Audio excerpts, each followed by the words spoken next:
Well, thanks for staying with us. Time now for Top Story. Now, Israelis have been busy marking the country's 63rd birthday in celebrations that come as the Jewish state faces a diplomatic conundrum. It was caught by surprise when the Islamist group Hamas signed a unity deal with the secular Fatah movement of Palestinian President Mahmoud Abbas. This has caused consternation within Israel's right-leaning government. Prime Minister Benjamin Netanyahu's warning Abbas that he must choose between unity with Hamas and peace talks with Israel. And the Palestinians, now unified, are looking increasingly set to call on the UN General Assembly this September to recognise an independent Palestinian state.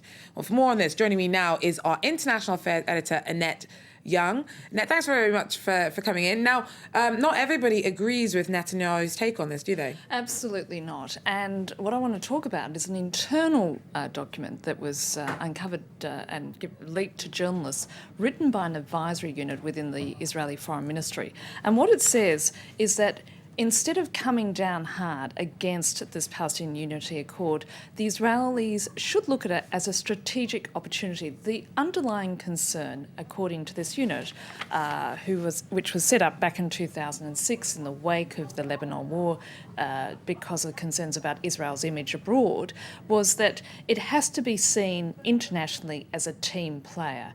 And if the political leadership of the country comes out and is seen to be a sort of rejectionist, that this will inevitably harm the relationship that Jerusalem has with Washington.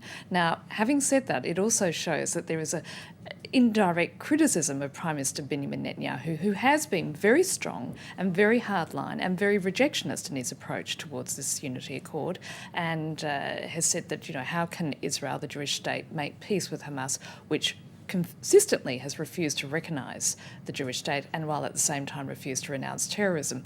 Having said that, what is also interesting, in the last 24 hours or so, there was an interview by the Israeli President Shimon Peres with the Ynet news website, which is one of the leading news websites in the country, in which he actually broke ranks with Netanyahu in saying that maybe it's not such a bad thing to start thinking about the notion of talking to Hamas. But let's just talk about this more with Gershom Baskin, a co-founder of the Israeli-Palestinian Centre for Research and Information. He's joining us online from Jerusalem. Gershom Baskin, thanks very much for joining us. Given the Foreign Ministry document that I was just talking about, is Israel in danger of becoming diplomatically isolated?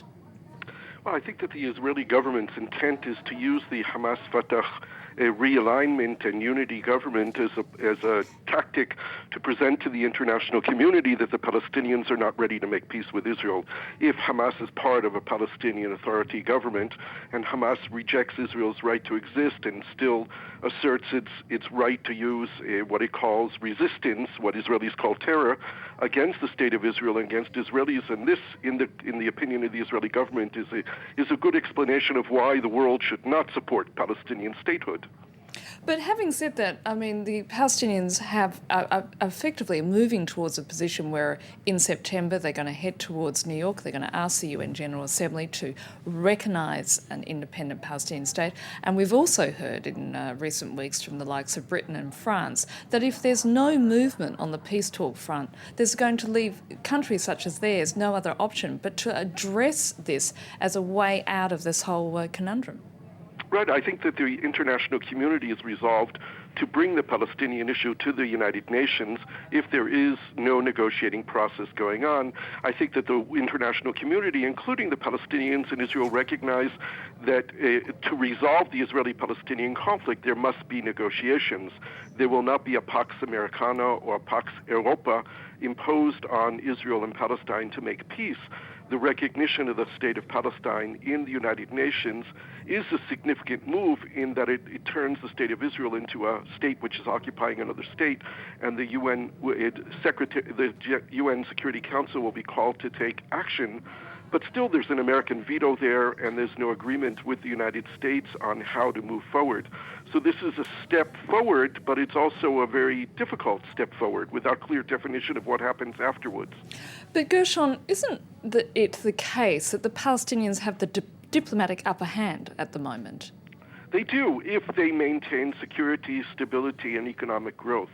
If, as a result of the Hamas-Fatah agreement, Israeli tax transfers or Palestinian money collected by Israel is not transferred to the Palestinian Authority. That's 50% of their budget.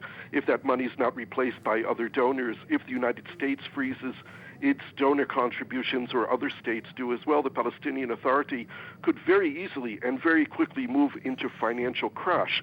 They're in a position of almost bankruptcy today. They can't pay the salaries without the money being transferred from Israel. An economic collapse of the Palestinian Authority will no doubt lead to a security crash.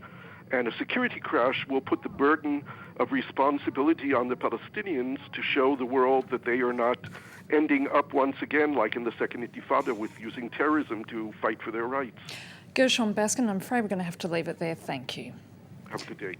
So, as you can see, Georgia, this is a story like many others which is going to set to continue, and it will be interesting to see how the Israelis do play this out in the coming months, especially as the Palestinians are putting a lot of effort behind a diplomatic campaign to get international support for the recognition of a Palestinian state. Well, thank you very much, Annette Young. We'll be keeping an eye on developments there. Thank you very much for joining us. Please do stay tuned. More coming up shortly.